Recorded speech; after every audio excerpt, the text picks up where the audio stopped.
अनिल राजभर इन दिनों गाजीपुर में गांव-गांव घूमकर चौपाल के माध्यम से लोगों को इस कार्यक्रम में आने के लिए आमंत्रित कर रहे हैं। इसी को लेकर आज कैबिनेट मंत्री अनिल राजभर ने एक प्रेस वार्ता कर कार्यक्रम के बाबत मीडिया के माध्यम से आमजन को जानकारी दिया और लोगों को इस कार्यक्रम में आने के लिए आमंत्रित किया। इस दौरान 2024 के चुनाव के मद्देनजर अरविंद केजरीवाल और अखिलेश यादव अध्यादेश को लेकर एक बैठक की है। इस पर अनिल राजभर ने बोलते हुए कहा कि इन लोगों के बैठक से कोई फर्क नहीं पड़ता। केजरीवाल लाख प्रयास कर ले, पिछले 9 सालों से इन लोगों ने देखा है और विपक्ष के उन सभी साथियों का मैं धन्यवाद करना चाहता हूँ। सरकार जब भी कोई फैसला किया है तो विपक्ष के कुछ साथियों ने सकारात्मक समर्थन भी किया है। अखिलेश यादव इससे पहले भी कई मुद्दों पर समर्थन नहीं किए हैं। हम सभी लोग अखिलेश यादव समाजवादी पार्टी से सकारात्मक समर्थन का उम्मीद भी नहीं कर सकते। अखिलेश यादव की लोक जागरण यात्रा पर उन्होंने कहा कि ट्विटर और सोशल मीडिया से बाहर निकलने का फैसला समाजवादी पार्टी के अध्यक्ष ने किया है। अच्छा है कम से कम आमजन के बीच में जाएं जिससे जन भावनाओं का उन्हें पता चले। आप ट्विटर खेल रहे हैं, सोशल मीडिया पर राजनीति कर रहे हैं, इससे बाहर निकलिए, सड़क पर जाइए, तब जनता की भावनाओं का पता चलेगा। वीर सावरकर की जीवनी दिल्ली यूनिवर्सिटी के पाठ्यक्रम में शामिल होने का समर्थन राजनीतिक व अन्य लोगों के द्वारा किया गया। इस पर उन्होंने कहा कि महापुरुषों के बांटने का फैसला विपक्ष ने बनाया है, यह बहुत ही गलत है। जिन लोगों ने भी देश के लिए लड़ाई लड़ी है वह सभी लोग हम सभी लोगों की दृष्टि से पूजनीय हैं, उनका सम्मान होना चाहिए और आने वाली पीढ़ियां उनके बारे में जाने, यह सरकार का कर्तव्य है। वहीं सुरक्षा को लेकर उत्तर प्रदेश सरकार इन दिनों घिर गई है। ताजा मामला कोर्ट परिसर में जीवा की हत्या, इसको लेकर अनिल राजभर ने कहा कि गोली चलाने वाले लोग चाहे कोई भी हो बच नहीं सकते। यह जनता को भी विश्वास है, सम्मानित देश को भी विश्वास है, पूरे सिस्टम को विश्वास है, यह जरूर जांच का विषय है। तमाम मामलों को एसआईटी जांच कर रही है, उसमें कुछ हम लोगों को टिप्पणी करना उचित नहीं है, लेकिन यह जानना जरूरी है कि वह कौन सा ऐसे लोग हैं जिन एक कानून व्यवस्था उत्तर प्रदेश की अच्छी नहीं लग रही है। यहाँ पर अशांति पैदा करने की कोई साजिश तो नहीं कर रहा है, इस तरफ भी सरकार जांच करा रही है। बहुत जल्द ऐसे लोगों को सरकार बेनकाब करने का भी काम करे। उत्तर प्रदेश में कानून व्यवस्था से खिलवाड़ करने वाला एक दिन जरूर पछताएगा। सिर्फ वही नहीं पछताएगा बल्कि उनकी आने वाली पीढ़ियां भी पछताएंगी। वह एक बार फिर ओम प्रकाश राजभर पर हमला करते हुए अनिल राजभर ने उन्हें कंफ्यूज नेता कह डाला।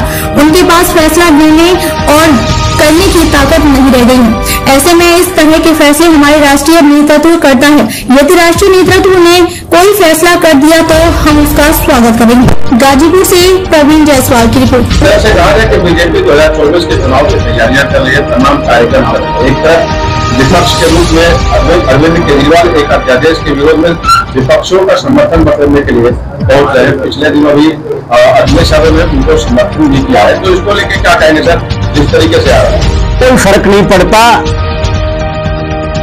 अरविंद केजरीवाल लाख प्रयास कर ले, पीछे 9 वर्ष में हम सब लोगों ने देखा है।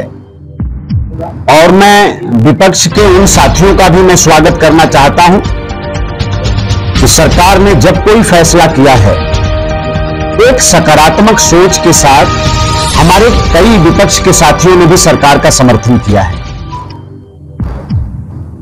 अरविंद केजरीवाल जी का प्रयास निरर्थक है, कोई फर्क नहीं पड़ने वाला है। अखिलेश जी समर्थन पहले भी कई मुद्दों पर कर चुके हैं, वो आगे भी करेंगे। और अखिलेश जी से और समाजवादी पार्टी से हम लोग सकारात्मक फैसलों की उम्मीद भी नहीं कर सकते। तो अरविंद केजरीवाल और अखिलेश यादव जी की जोड़ी भी कुछ नहीं कर सकती। अखिलेश यादव का एक लोक जागरण यात्रा करके निकाल रहे हैं और उनका लोगों से अपने कार्यकर्ताओं से अपनी तरह कितनी बार आ रही है, इस तरह की चर्चाएं हो रही है।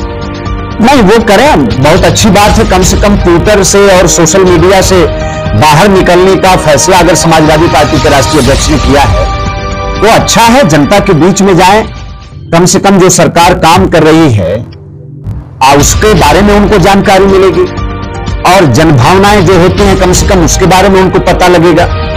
तो वो निकल रहे हैं, अच्छी बात है। सोशल मीडिया से हम लोग तो बहुत दिन कहे कि एक अच्छा विपक्ष होना आवश्यक है डेमोक्रेसी में। और आप ट्विटर खेल रहे हैं, सोशल मीडिया पर राजनीति कर रहे हैं। आप उससे बाहर निकलिए, सड़क पर जाइए, जनता के बीच में जाइए, और तब पता लगेगा कि मोदी जी ने क्या काम किया है और योगी जी की उत्तर प्रदेश की सरकार ने क्या काम किया है। तो अच्छा है, उनको आना चाहिए जनता के बीच। मंत्री जी, वीर सावरकर को लेकर लगातार विरोधी जो है भाजपा को निशाना साधते हैं, लेकिन वो पिछले दिनों जो दिल्ली यूनिवर्सिटी में उनकी जेएनयू का शामिल कर दिया गया, तो लगता है इससे आने वाले समय में कितना असर पड़ेगा? नहीं, देखिए, महापुरुषों को बांटने का ये जो फैशन विपक्ष ने बनाया है, ये बहुत ही गलत है। जिन लोगों ने भी देश के लिए लड़ाई लड़ी है, वो सभी लोग भारतीय जनता पार्टी की दृष्टि से, हम लोगों की दृष्टि से वो पूजनीय हैं, उनका सम्मान होना चाहिए और आने वाली पीढ़ियां उनके बारे में जाने, ये सरकार का भी काम है, उनके बारे में जाने, ये सरकार का भी काम है और समाज का भी काम है। हमारी जो समृद्ध विरासत रही है, उस विरासत से परिचय कराने का दायित्व हमारा है आने वाली पीढ़ी के साथ। तो ऐसे महापुरुषों के जीवनी को तो शामिल करना ही चाहिए, आने वाली पीढ़ी को तो हमें बताना ही है। सुरक्षा को लेकर विपक्ष जो है लगातार हमलावर है कि पुलिसिया सुरक्षा जो है काफी फेल है सरकार की। कोर्ट में हत्या, अस्पताल में हत्या, जेल में हत्या, इस तरह की जो बातें उठ रही है सर। देखिए, गोली चलाने वाले लोग चाहे कोई हो, वो बच नहीं सकते। ये जनता को भी विश्वास है, सम्मानित प्रेस को भी विश्वास है, पूरे सिस्टम को भी विश्वास है। ये जरूर जांच का विषय है। अब तमाम प्रकरणों को एसआईटी जांच कर रही है, उसमें कुछ हम लोगों को टिप्पणी करना कहीं से उचित नहीं लग रहा है, लेकिन इतना जरूर है कि कौन से ऐसे लोग हैं जिन लोगों को उत्तर प्रदेश की बेहतर कानून व्यवस्था जिन लोगों को अच्छी नहीं लग रही। कहीं कोई साजिश तो नहीं कर रहा है यहां अशांति पैदा करने का? इस तरफ भी सरकार जांच करा रही है और बहुत जल्द पूरे प्रदेश और देश के सामने सरकार तमाम ऐसे लोगों को खोजने का काम भी करेगी जो लोग साजिशन उत्तर प्रदेश को अशांत करने का अगर कहीं से प्रयास कर रहे होंगे, तो ऐसे लोग भी बेनकाब होंगे। वो लोग भी कहीं छुप नहीं सकते। और अच्छा यही है कि उत्तर प्रदेश की कानून व्यवस्था से खिलवाड़ करने का काम कोई न करे, नहीं वो पछताएगा ही, उसकी कई पीढ़ियां भी पछताने का काम करेंगे। मतलब जी, ओम प्रकाश रामभट्ट की बात करें तो भाजपा से कहीं कहीं नजदीकियां बड़ी है, क्या लगता है? ओम प्रकाश एक कंफ्यूज नेता है, देखिए, और फैसला करने की क्षमता, ताकत उनके पास नहीं है। जो सवाल आप हमसे कर रहे हैं, ये फैसले हमारे यहां राष्ट्रीय नेतृत्व किया करता है। राष्ट्रीय नेतृत्व ने अगर कोई फैसला कर दिया तो वो सिर आग पर है, हम उसको सिरोधार करते हैं, हम उसका